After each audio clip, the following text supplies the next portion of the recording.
What is going on, guys? It is Wrestlelamia here, back with some more news. Join us now as Wrestlelamia looks at more of the wildest news stories and rumors you need to know, including Vince's true opinion of CM Punk, WWE superstars working hard to complete the road to WrestleMania, a new site revealed for Mania in addition to the Performance Center, Matt Hardy reveals a big detail about his AEW contract, Chris Jericho responds to criticism about Blood and Guts being postponed, and much more.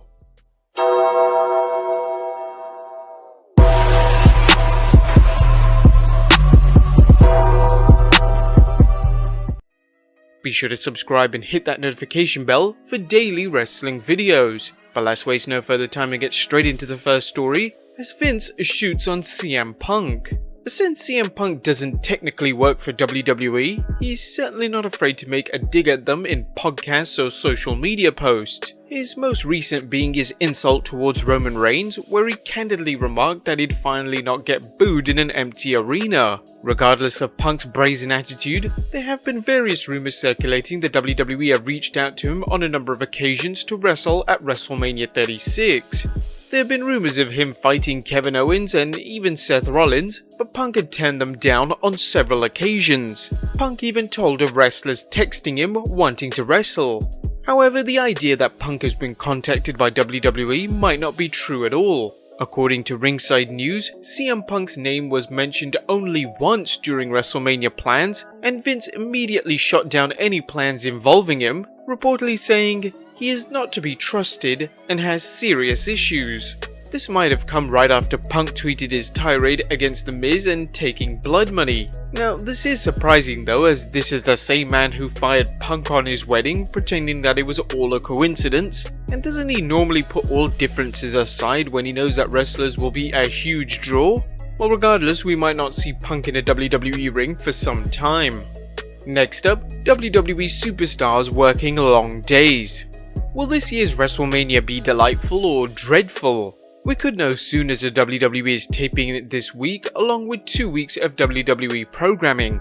According to PW Insider's Mike Johnson, the taping for WWE television has already begun, noting, "Will Wrestling Entertainment tape 2 episodes of Friday Night SmackDown and 2 episodes of 205 Live today at the WWE Performance Center.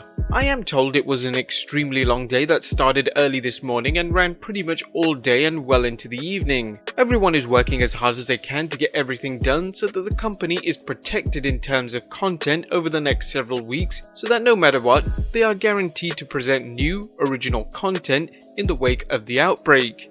As noted in an earlier news video, it has been some time since the WWE has produced so many pre-taped shows for Raw and SmackDown, but it's a necessity due to the uncertainty of travel as well as the potential for wrestlers to succumb to illness. According to PW Insider, the WWE taped NXT on 22nd March and will produce a live episode of Raw for 23rd March. On Tuesday, the WWE will tape 2 Raws and tape portions of WrestleMania on the following Wednesday and Thursday. They are doing what it has to do, but how will the performers fare taping so many shows together?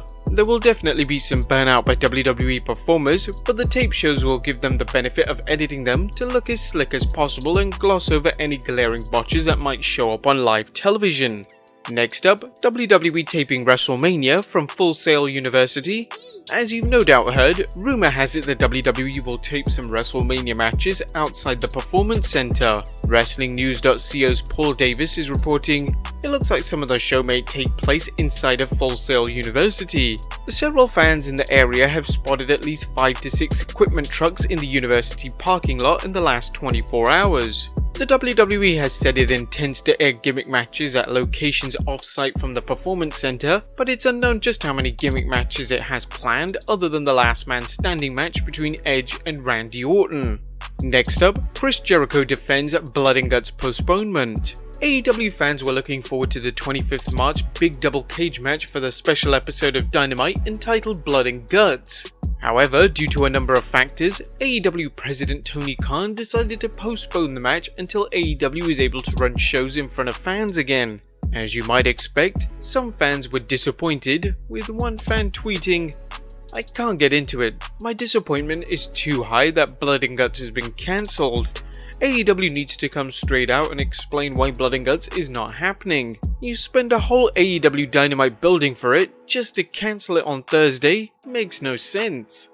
However, Chris Jericho wasn't having any of it, and Le Champion replied, "First off, pull your head out your ass and realize these are crazy times. Secondly, we aren't allowed to gather more than 10 people at a time. Blood and Guts has 11 inside the cage, and that's with no cameramen or crew. As we've shown in almost every video, social media seems to bring out the stupid in some people, whether it's wrestling fans or wrestlers." Next up, a match announced for the 25th March Dynamite.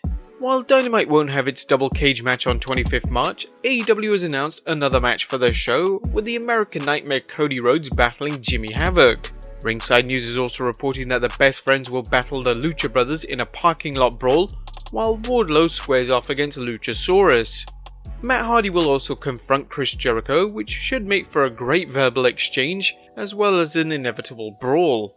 Dynamite's 18th March empty arena show was well received, and it will be interesting to see if they can match it or surpass it in entertaining its fans. It should also be interesting to see what content NXT provides after its disastrous show last week. Next up, what WWE couldn't offer Matt Hardy. Matt Hardy made his surprise debut at the 18th March episode of Dynamite, joining forces with the Elite against the Inner Circle.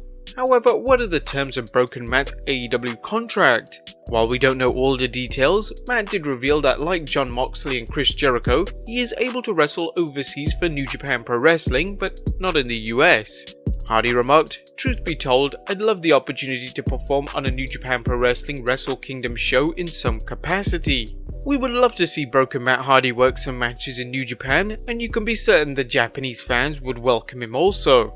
Right now, New Japan Pro Wrestling appears to be taking a patient approach to a possible partnership with AEW, but if the two companies do a talent swap, it could help both promotions tremendously. Next up, Naomi reveals why she wrestled at Super ShowDown. 2020 saw more history made at Super ShowDown, where the title match between SmackDown Women's Champion and Naomi became the first women's title match to be held in Saudi Arabia. However, as Naomi told Lillian Garcia on Garcia's Chasing Glory podcast, she had reservations about traveling to the country. However, after speaking with Natalya, who alongside with Lacey Evans became the first woman to wrestle in Saudi Arabia, Naomi changed her mind. She explained, "I talked to Natty, and after hearing about her experience, I realized that me going was a way bigger impact than me not going. I knew I needed to go, and I'm so happy that I went."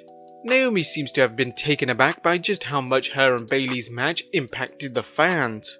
Just how much it meant to women over there to see us there, even for the men to be accepting and to be so helpful and supportive. And the kids, seeing them cry and the women crying, just seeing how they were all so connected.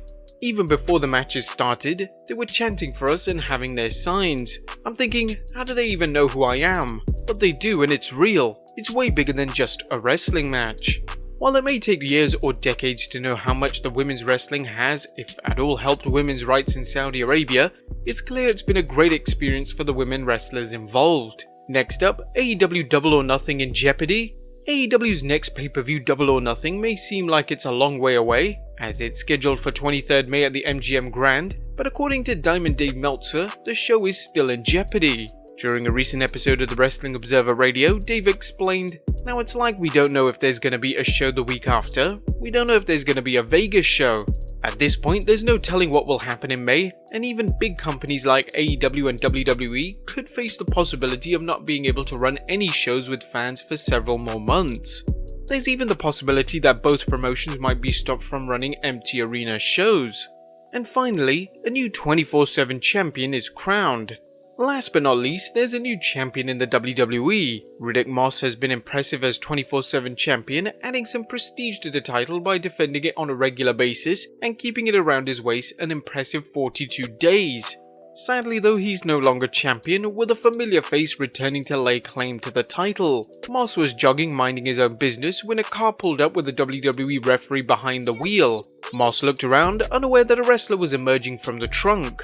Naturally, it was R-Truth who rolled up Moss for the win, but not before taunting him, saying, "You need to go back to football, Mr. Randy Moss." Truth escaped in the car as the referee screamed at him, telling the new champion the vehicle is a lease. It's good to see some comedy back in the 24/7 championship picture, but that doesn't rule out more serious runs in the future like Moss's reign. But there you have it guys, the wildest wrestling news stories and rumors you need to know. Be sure to leave your comments down below, subscribe if you haven't already, follow us on Instagram and Twitter, and I'll see you next time with some more wrestling content.